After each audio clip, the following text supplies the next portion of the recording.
Kuwait അന്താരാഷ്ട്ര വിമാനത്താവളത്തിന് നേരെ ഡ്രോൺ ആക്രമണം ഉണ്ടായിരിക്കുന്നു. പലതവണ ഡ്രോൺ ആക്രമണ ശ്രമം നടന്നെന്ന് സിവിൽ ഏവിയേഷൻ ഡയറക്ടറേറ്റ്.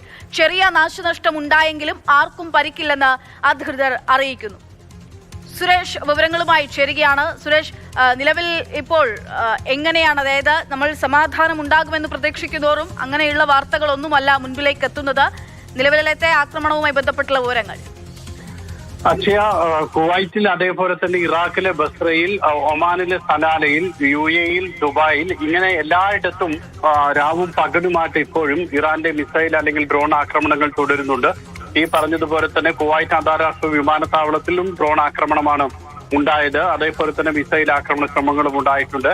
പക്ഷെ അതൊക്കെ പ്രതിരോധിക്കാൻ കഴിഞ്ഞു. പക്ഷെ നേരിയ നാശനഷ്ടം ഉണ്ടായിട്ടുണ്ട്. അവശിഷ്ടങ്ങൾ വീണും മറ്റുമൊക്കെയാണ് നാശനഷ്ടങ്ങൾ പ്രധാനമായും ഉണ്ടായത്. അതോടൊപ്പം തന്നെ ഈ യാത്രാ സൗകര്യങ്ങൾ അല്ലെങ്കിൽ പൂർണ്ണ തോതിൽ അത് പുനഃസ്ഥാപിക്കാൻ കഴിഞ്ഞിട്ടില്ല. ഈ ആക്രമണം മാത്രമല്ല, നിലവിലെ ആകെ സാഹചര്യം നോക്കുമ്പോഴാണ് കുവൈറ്റ് അന്താരാഷ്ട്ര വിമാനത്താവളത്തിൽ നിന്നും പൂർണ്ണ തോതിൽ വിമാന സർവീസുകൾ പുനരാരംഭിക്കാൻ കഴിഞ്ഞിട്ടില്ല. ഇറാഖിലെ ബസ്രയിലുണ്ടായ ആക്രമണത്തിൽ എണ്ണ ടാങ്കുകൾക്ക് നേരെയാണ് ഉണ്ടായത് ആക്രമണം. വലിയ തീപിടുത്തം ഉണ്ടായി. അതിലാണ് ഒരു ഇന്ത്യക്കാരൻ മരിച്ചതും 15 ഇന്ത്യക്കാരെ അപകടത്തിൽ നിന്ന് രക്ഷപ്പെടുത്തുകയും ഒക്കെ ചെയ്തത്.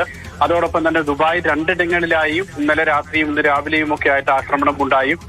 ദുബായിൽ ഏറ്റവും പ്രധാനമായി ക്രീക്ക് ഹാർബർ ബിൽഡിംഗിലാണ് ആദ്യ ആക്രമണം ഇന്ന് പുലർച്ചെ ഉണ്ടായത്. അതിൽ ആ കെട്ടിടത്തിന് നേരിയ തീപിടുത്തം ഉണ്ടായി. അതോടൊപ്പം തന്നെ ഷെയ്ഖ് സായിദ് റോഡിലെ ഒരു കെട്ടിടത്തിന് നേരെയും ഇന്ന് ഡ്രോൺ ആക്രമണ ശ്രമങ്ങൾ ഉണ്ടായി.